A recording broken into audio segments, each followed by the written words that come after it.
everyone, today's video is the way long overdue pregnancy update.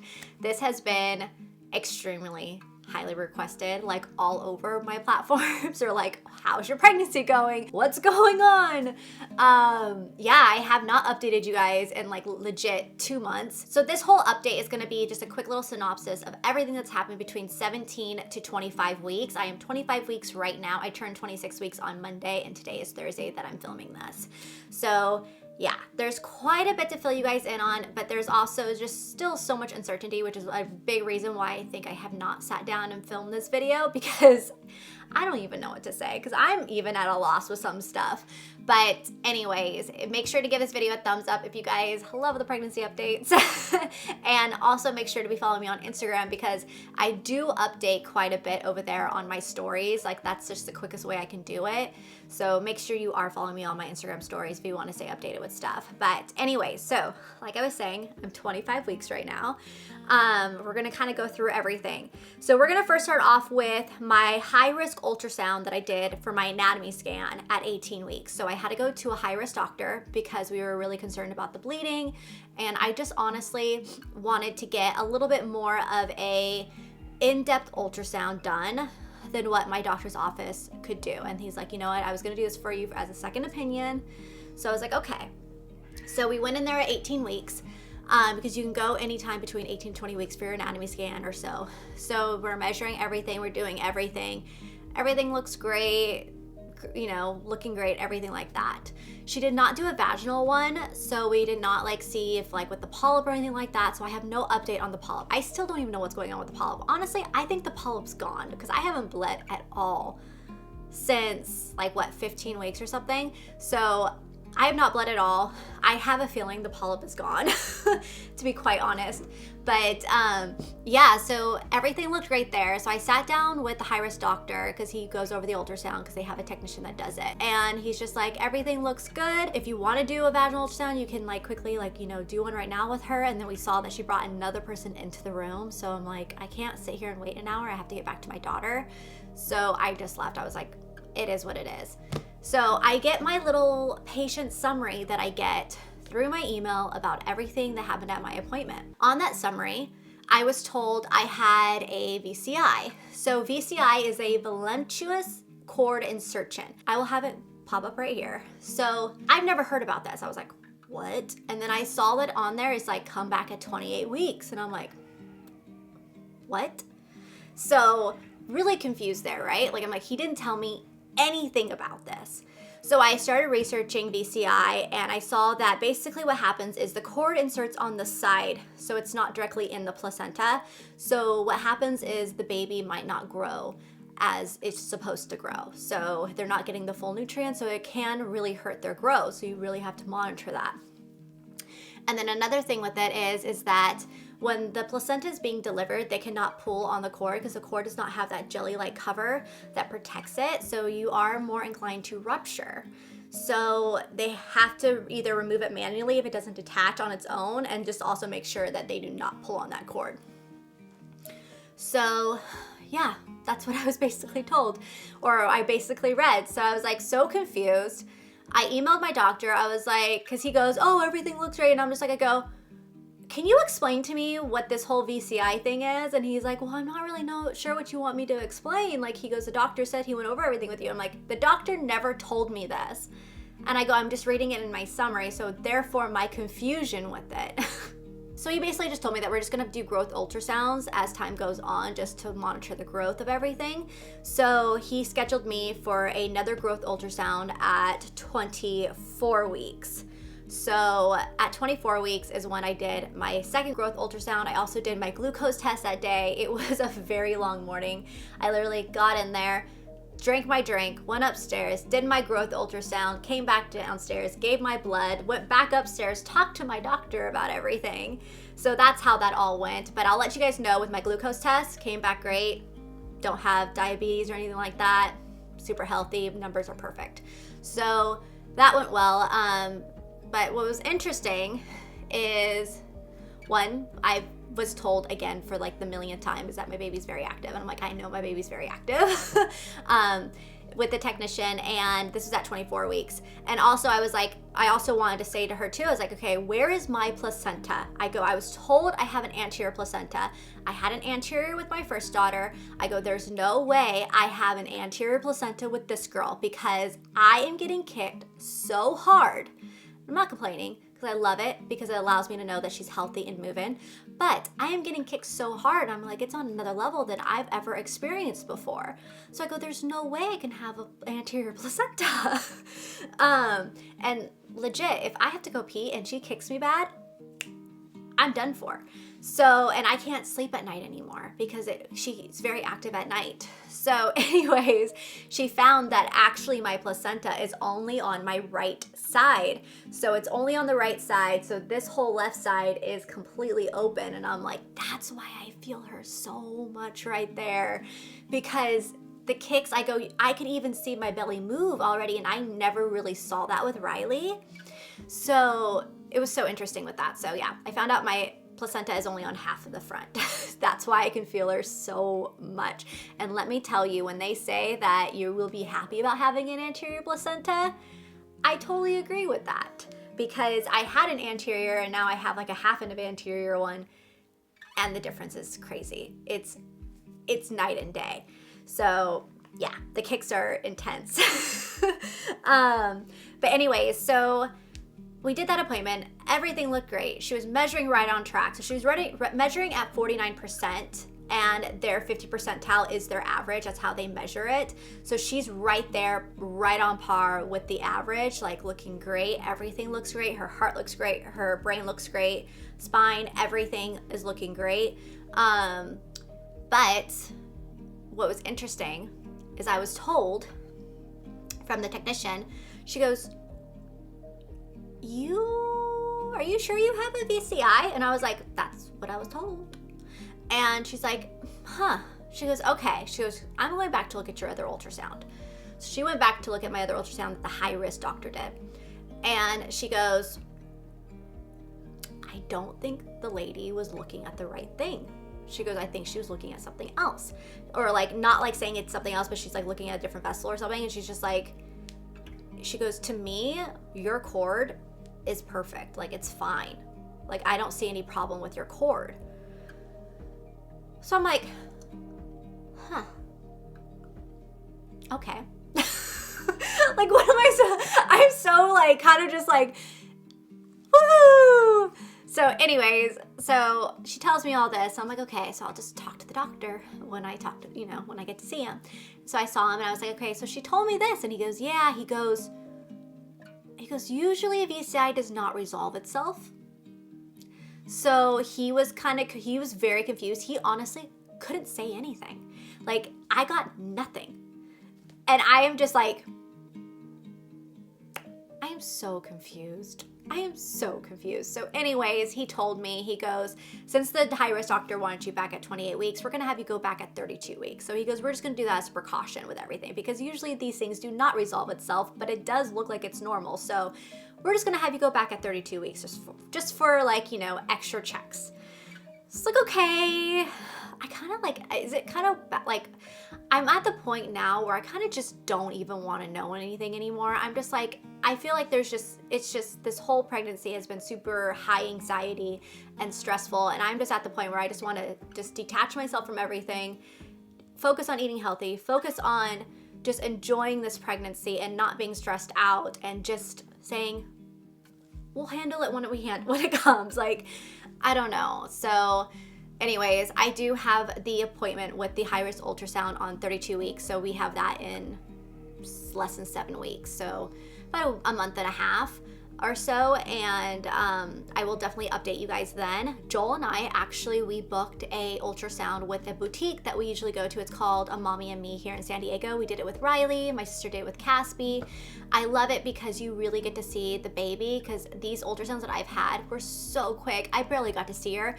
Like, even when the one that she like did my growth one, she got me late, so we had to really rush it so that way I could go get my blood done. So I never really got to see the baby's face or anything like that. So I was like, I really haven't gone to see her. So I was like, I'm doing this 4D ultrasound. And plus now with my hospital, they don't allow the dads to come in to see any of the ultrasounds or anything like that. Like some would let them come in for the anatomy scan. They wouldn't let that at all. But here at the boutique, they only let one other person come with you. So I'm like, you'll actually be able to get to see her at least once before she's delivered. And so he really wants to do that too. So we are doing that on the 21st. So I will be 28 weeks when we do that. And then we'll have another ultrasound with the high risk doctor a month later. So we'll be able to get a good peek at her, get to see her, actually like have a more lighthearted ultrasound that isn't stressful and you're not trying to find something out. It's more so just really embracing her. Plus Joel can see her and really just kind of be at least somewhat a part of this pregnancy because he has not been able to go to any appointments like at all. I've been doing everything myself, so that's what it has to be right now. So I figured, you know what, this will really include him. So we're looking forward to that. So we're doing that. And then now just to kind of get into like my symptoms really quickly, because that really just kind of showed you guys, that's what I had to update you on. Like I told you, it's kind of all up in the air. Like we don't really know what's going on, but this is what we do know.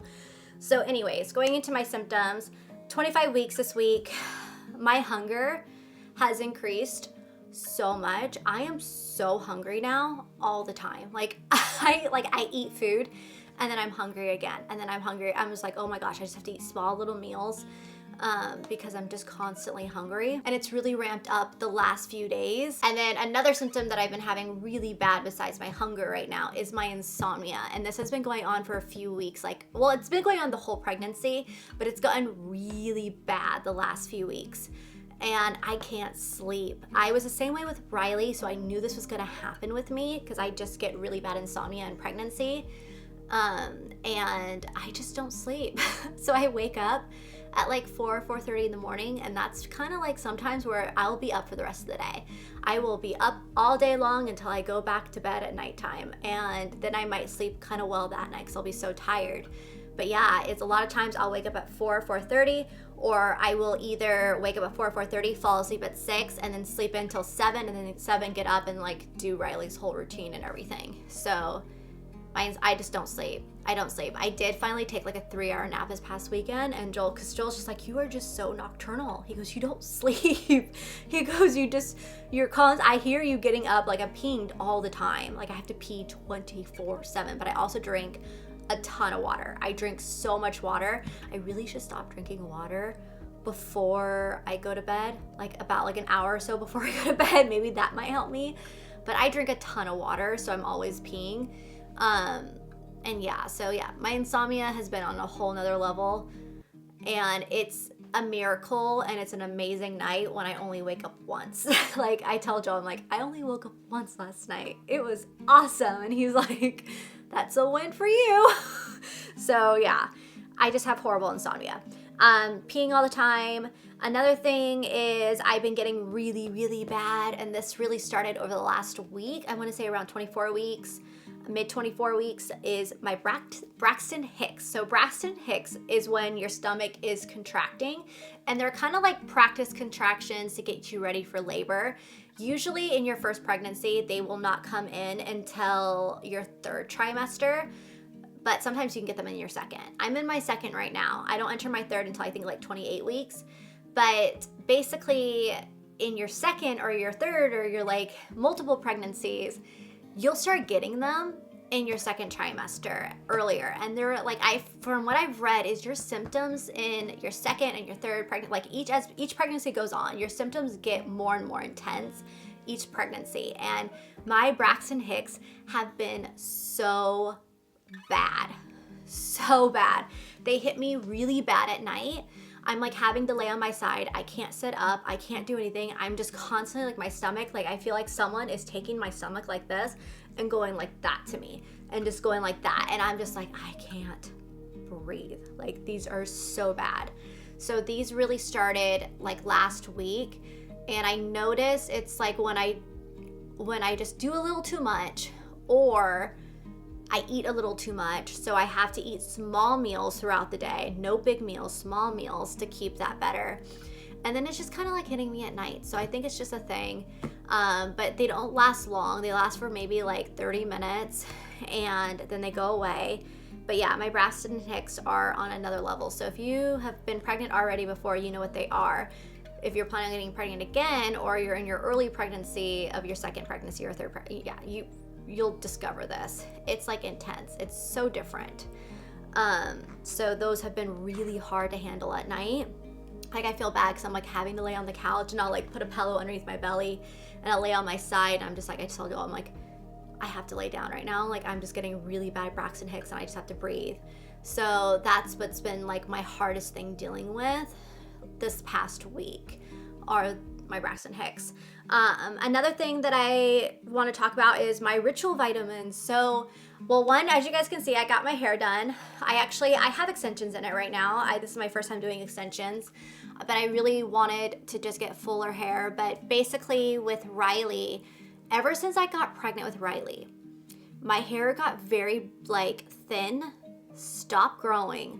Like, you know how your hair gets thicker because you don't like lose as much hair when you're pregnant, that's why your hair gets thicker.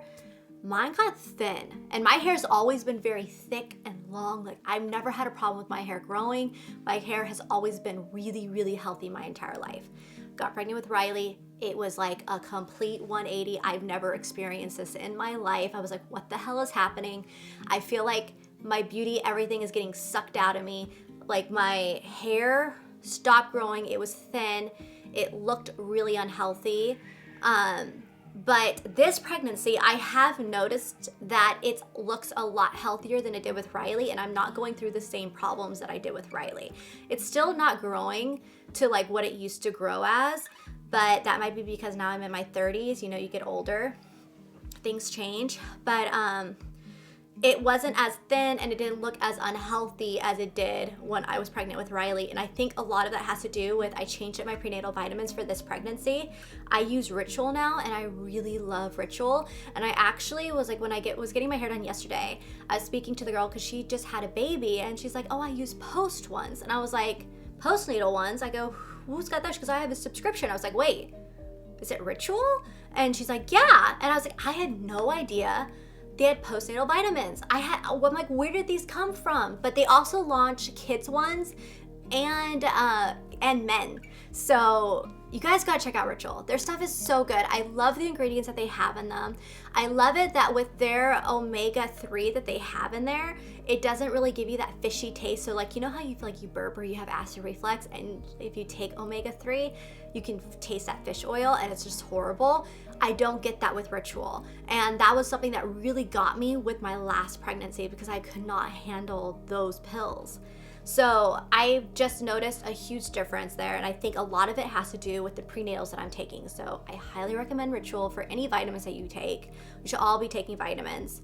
But Ritual has been just, it's just amazing. And I'm definitely gonna be switching over to the postnatal ones once I get done having this little one and for like my postpartum journey. But yeah, that is everything for my pregnancy update, you guys. This was a quick little one. I know not a whole lot to update you on because we're so up in the air. Like we don't know what's going on with the BCI. We're doing another high-risk ultrasound, trying to figure out like what's going on. But so far, everything is looking healthy. She moves a ton. She's very active, and that's really, really good. So it kind of just reassures me all the time. Like I don't even use a Doppler anymore because I can feel her all the time. And I am just so excited for March. Like she's gonna come, my due date is actually March 12th, but I think she's going to come either the last week of February or the first week of March. Because with Riley, I was early. And I think she's going to be early too. So that's when I think she's going to come. But I'm very excited. I can't wait. I can't wait to see Riley be a big sister. I think she's gonna be a very good helper. And it's definitely gonna be a transition for us. And definitely those first months are gonna be rough. But I'm ready for it. I'm so ready for it. I'm excited.